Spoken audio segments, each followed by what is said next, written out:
Welcome to our spiderweb stencil 40081 by Dave Hudson. I'm going to show you a quick project using this stencil. So I positioned it over my fabric and I'm doing the first repeat of the stencil. Notice how I take a short brushy stroke. This is just my technique.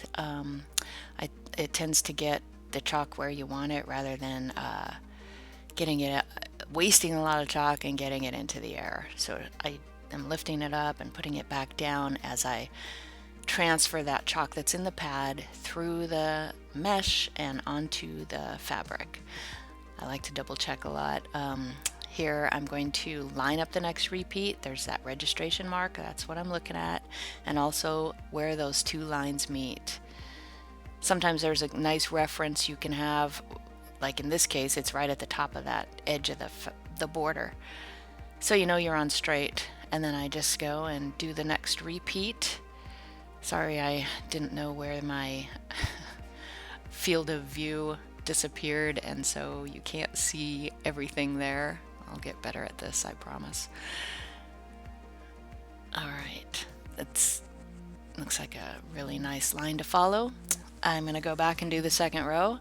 Now I'm going to jog this over just a little bit because otherwise the stencils run into each other at that long spidery web section. And you want to be mindful of things like that the first time around, otherwise you just end up having to do it again because it didn't line up the way you thought it would. So I'm going to do this next row just exactly the same way as the first one. Again, I'm going to line up the repeat, and this time I remember to show you it. It's coming up.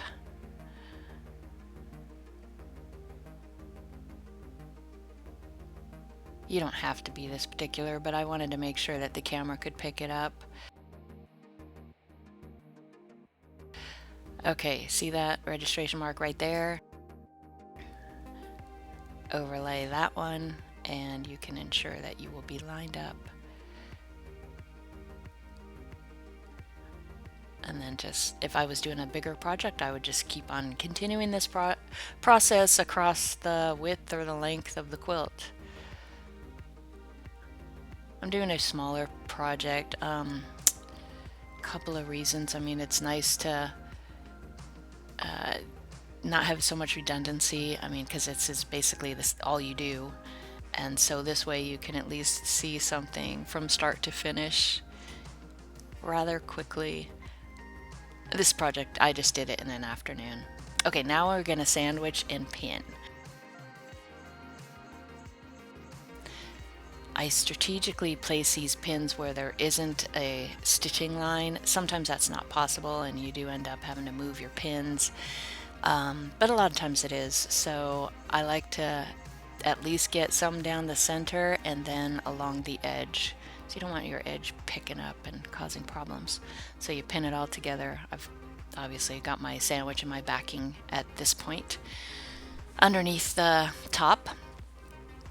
So I pin, and then once that's done, you are ready to sew. And now it's sew time. I'm going to show you one of the patterns because they're all the same. One thing I did learn, because I like to do it this way. Start there and you'll understand when I finish this.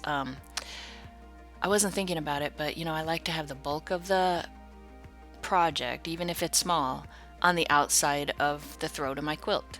So what happens is when you do the other side, you end up upside down, and I have to do this web backwards. This is much easier. You do the spokes first, then when you do the spokes last.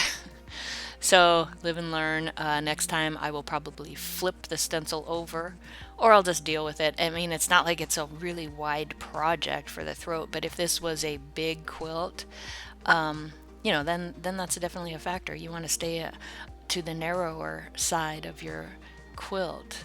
But this is really easy. You do the spokes and then you just go around in a spiral to do the webbing. And it's very clever how it gets you out of it at the end. Right here I'm into the inner spiral, and now I sweep all the way out. And if you notice, I'm not on the line. I mean, I try, but it's a guide, so the chalk's gonna soon be gone and no one's gonna see where I stepped off of the line. You just do the best you can, and sometimes, you know, you're sewing backward. It's all good. Nobody notices these things. There it is, all finished. Isn't it cute? I embroidered a little spider on it. So this was really fun. I hope you enjoyed watching it. This is Marilyn with Full Line Stencil, and please like, share, and subscribe.